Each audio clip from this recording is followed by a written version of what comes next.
স্বাস্থ্যমন্ত্রী ডাক্তার সামন্তলাল সেন বলেছেন, ডেঙ্গু পরিস্থিতি সামাল দিতে হাসপাতালগুলো প্রস্তুত রয়েছে। সারা দেশে স্যালাইনের কোনো অভাব হবে না।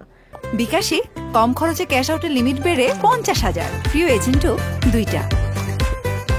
ডেঙ্গুতে কেউ যেন বিনা চিকিৎসায় মারা না যায় সেদিকে স্বাস্থ্য বিভাগ নজর রাখবে।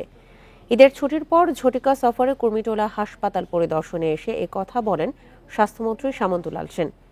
এ সময় সাংবাদিকদের প্রশ্নের জবাবে তিনি বলেন, ঢাকা সহ সারা দেশে ঈদের ছুটিতে কোনো স্বাস্থ্য ব্যবস্থা ব্যাহত হয়নি। প্রতিটি হাসপাতালে ডাক্তারদের থাকা খাওয়ার ব্যবস্থা রাখা ছিল। উল্লেখ্য, স্বাস্থ্যমন্ত্রী এর আগে ঈদের দিন চিকিৎসা সেবা দেখতে মুগদা হাসপাতালে গিয়েছিলেন। আমার পর্যায়েও আমরা মিটিং করেছি, ওনারা সচিবরাও মিটিং করছেন এই যে স্যালাইন নিয়ে যে ঘাটতি সেটা যাতে না হয় সে ব্যবস্থা আমরা নিয়েছি এবং ভবিষ্যতে আরো নিব। তবে আমি একটা কথা বলি, ডেঙ্গুর সবচেয়ে বেস্ট ট্রিটমেন্ট হচ্ছে প্রিভেনশন। নিজেদেরও দায়িত্ব যে আমরা নিজেদের বাড়িটা যদি পরিষ্কার করি তাহলে এই ডেঙ্গুর মশার থেকে উপদ্রুত রক্ষা পাবো। সুতরাং এটাই হলো কথা। আর চিকিৎসা আমি যথাসাধ্য আমরা চেষ্টা করবো যেটা মানুষ যেন বিনা চিকিৎসায় না মারা যায়।